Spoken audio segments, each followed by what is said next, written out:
السلام علیکم۔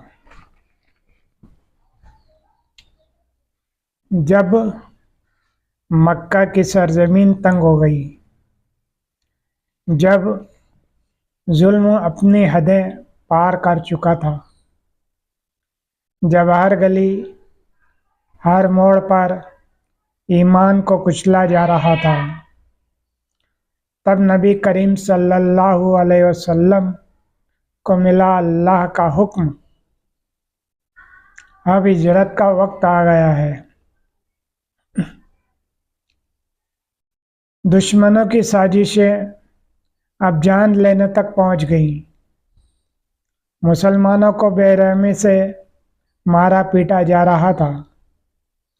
اس حال میں اللہ نے رسول صلی اللہ علیہ وسلم کو مکہ چھوڑنے کا اشارہ کیا۔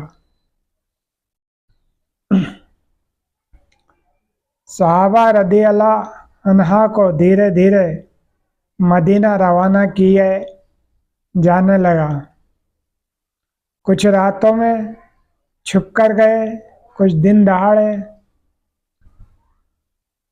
ہر کوئی اپنے گھر بار رشتے ناطے چھوڑ کر صرف ایک اللہ کے لیے نکل پڑا۔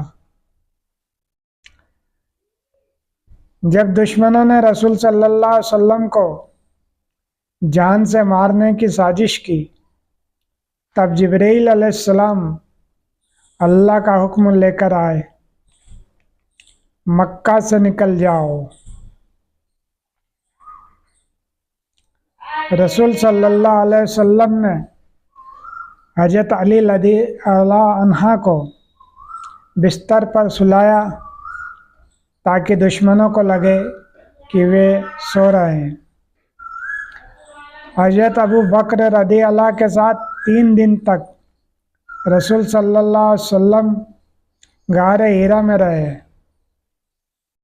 دشمن گفا تک پہنچ گئے، لیکن اللہ کی حفاظت نے پردہ کر دیا۔ اگر تم نے دیکھا ہوتا کہ غار میں 2 تھے اور تیسرا ان کا رب تھا۔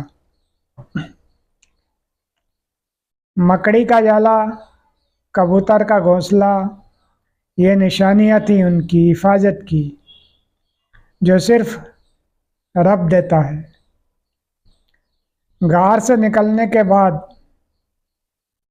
دونوں ہجرت کے اس ایتہاسک سفر پر نکلتے ہیں۔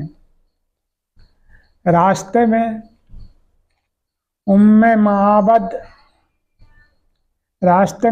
معبد سے ملاقات ہوتی ہے۔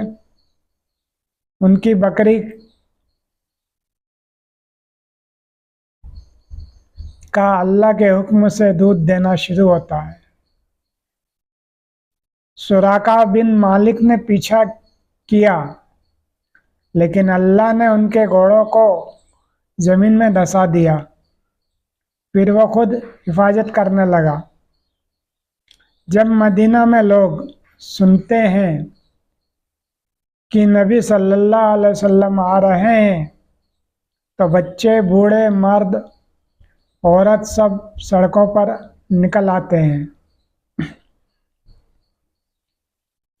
ہم پر چاند نکلا، یہ ترانہ مدینہ کی گلیوں میں گونجا۔ انصار نے پھولوں کی طرح سواگت کیا۔ مدینہ میں بھائی چارے کی مثالیں بیان ہوتی ہیں۔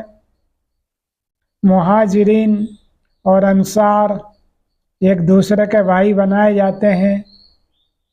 مسجد نبوی کی بنیاد پڑتی ہے۔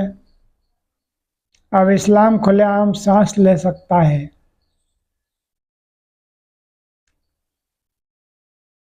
ہجرت صرف ایک سفر نہیں تھا، یہ ایک ایمان، قربانی، صبر اور اللہ پر بھروسے کی سب سے بڑی مثال ہے۔ آج بھی اگر زندگی میں اندھیرے ہوں تو ہجرت سے روشنی لیں،